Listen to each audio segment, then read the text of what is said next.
دین کی روح کیا؟ لا الہ الا اللہ۔ لا الہ الا اللہ کیا؟ جس کے بارے میں علامہ اقبال فرماتے ہیں بہر حق در خاک و خوں غلطی داس بس میں لا الہ الا اللہ کر دیا کہ حضرت حسین رضی اللہ عنہ کو جو لوگوں نے کہا کہ وہ لا الہ الا اللہ کی بنیاد بن گیا، کیوں؟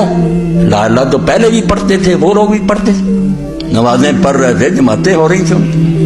لا الہ الا اللہ کی حقیقت کیا ہے کہ کوئی انسان دوسرے انسان کو اپنا غلام نہیں بنا سکتا۔ ترجمہ یہ ہے جو ہے نا قبروں کو نہ پوجو مسجد نہ بنو، یہ توحید کا بہت چھوٹا سا حصہ ہے۔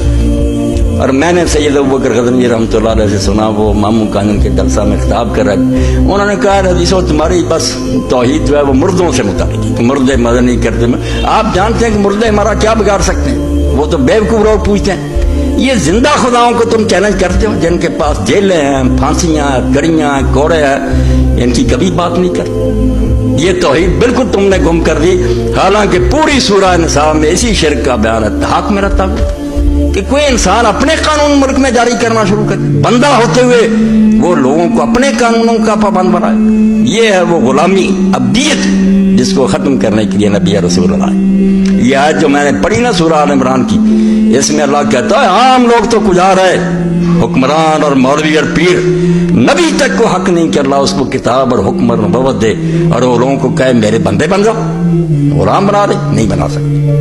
پیغمبر کو حق نہیں کہ وہ لوگوں کو اپنا غلام بنائے، غلام صرف اللہ کے احمد، کسی کے غلام نہیں۔ تو یہ غلامی کا دور شروع ہوا، لوگوں کو لالچ کے ذریعے اور خوف کے ذریعے غلام بنا دیا۔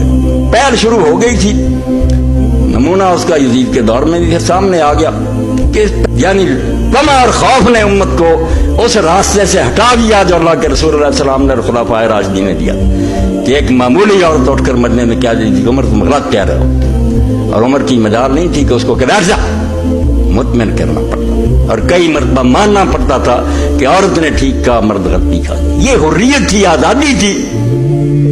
معمولی آدمی کیا دیتا تھا مدینے میں کہ لا نسمع ولا نطیع۔ امیر المومنین کہتے ہیں لوگوں میری بات سنو، مانو۔ آدمی کھڑا ہو گیا، نہ سنیں گے نہ مانیں گے۔ کیوں؟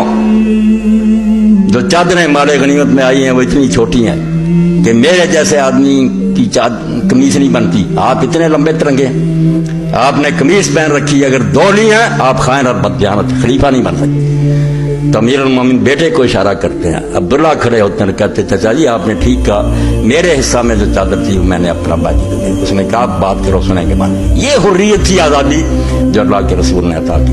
یہ لوگ کافر نہیں ہوئے، نہ کلمہ چھوڑ گئے، شاید جنت میں اونچے مقاموں پر بیٹھے ہوں، جیسے محدثین کہتے ہیں کہ ہم جن راویوں کا بیان کرتے ہیں کہ یہ کذاب ہے، یہ جھوٹے ہیں، ان میں سے کئی جنت میں بیٹھے ہوں گے، مگر ہم کیا کریں کہ دین کو بچانے کے لیے، سنت کو بچانے کے لیے ہمیں نشاندہی کرنی پڑتی کہ یہ راوی جھوٹا، جنت دوزخ کا یہ معاملہ نہیں۔ یہ بحث کو الجھا دیتے ہیں لوگ کہ آپ کیوں کرتے ہیں، وہ بخشا گیا، ہمیں تکلیف ہے بخشا گیا۔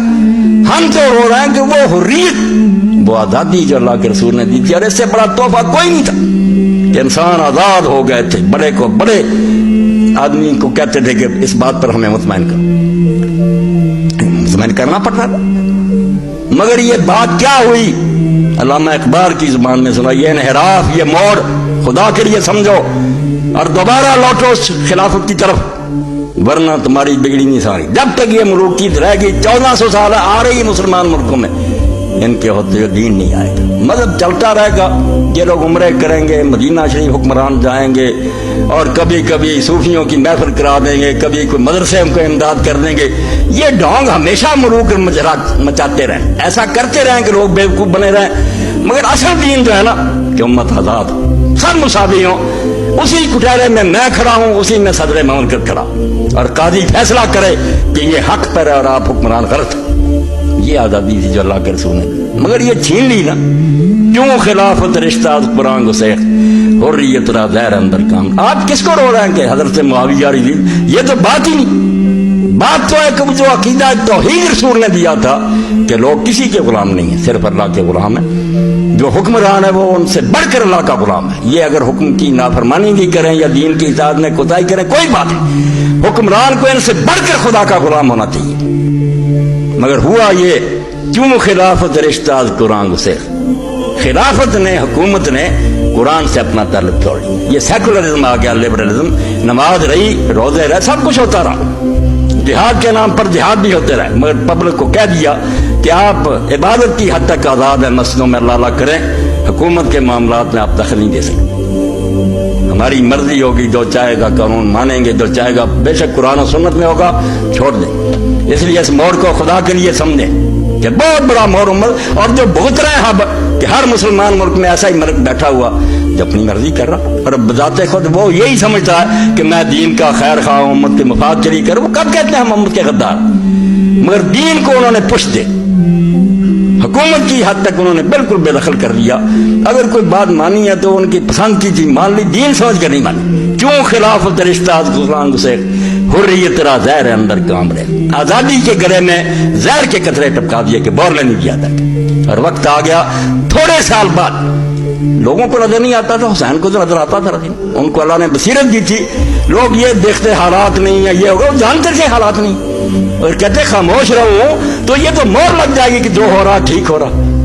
یہ بتانا تو چاہیے کہ یہ اللہ کے رسول کے طریقے سے ہٹ کر کیا مطلب مسلمانوں کے سینوں میں یہ باقی تو رہے تصور اور یہ خیال کہ یہ خلافت نہیں ہے، اسلامی حکومت نہیں ہے، یہ شوق اور تربرہ شاید کبھی یہ بحال کر لیں۔ اگر مانیں گے کہ ٹھیک ہو رہا، کیا بنے گا پھر؟ پرواہ نہیں، سب کچھ آزادی کا گلا گھونٹ لیا۔ عبد الملک بیٹھا حکومت پر یزید کے چند سال بعد، اس نے اپنے پہلے خطبے میں کہا کہ تم لوگ کہہ دیتے تھے خلیفے کو کہ اللہ سے ڈر، آج کے بعد جس کے منہ سے نکلا نا کہ اللہ سے ڈر، اس کی گردن اڑ جائے گی۔ میں نہیں سننا چاہتا کوئی مجھے کہے تک اللہ آئیے کرم، جو خلیفے کہے سناؤ ہمیں، ہم جب غلطی کریں ٹوکو کہ اللہ سے روک دیا۔ جس نے کہا ولید بن عبد الملک خطبہ دے رہا، خلافت کی مٹی پلید ہو گئی اور نماز جمعہ کا وقت گزر گیا، عصر کا بھی وقت جا رہا ہے، تو ایک تابعی نے کھڑے ہو کر علیہ صحابہ میں امام ابن حجر کے پڑھے نیک تابعی کھڑا ہو گیا، اس نے کہا امیر المومنین، نہ رسول اللہ کے بعد کوئی نیا نبی آیا، نہ کوئی کتاب اتری، وقت نماز کا جا رہا، خدا کے لیے نماز پڑھا، کیا بدلہ ملا اس کو؟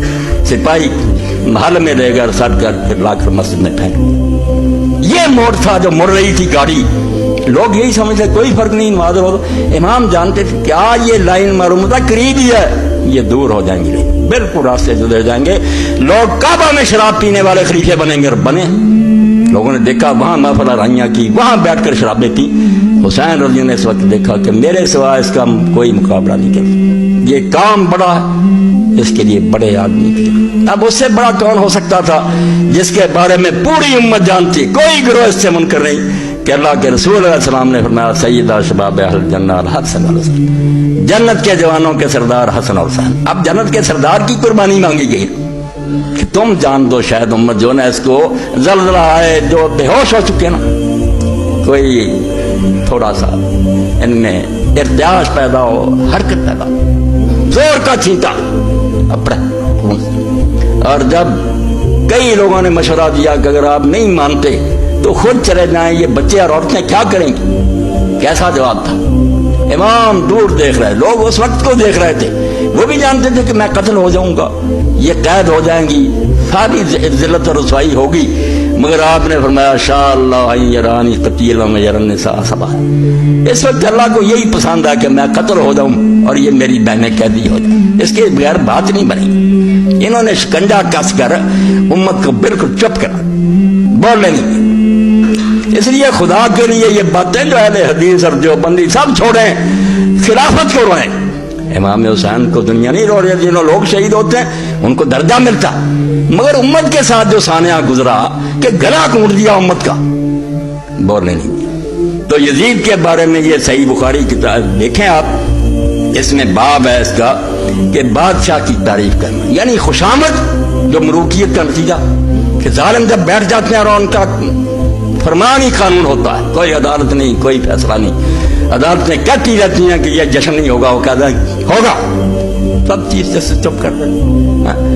یہ امت جس کو جھوٹی تعریف نہیں کرنی، با ما یکرہ من صلاح السلطان واذا خرج کعبہ غیر ذلک، پہلی صدی چند سال کیا بنا امت کا کہ بادشاہ کے پاس جاتے ہیں اور باتیں کرتے ہیں، باہر نکلتے ہیں اور نہیں۔ امت منافق بن، معمولی بندے نہیں، تابعین اور چوٹی کے لوگ۔ چنانچہ حضرت عبداللہ بن عمر رضی اللہ عنہ سے لوگوں نے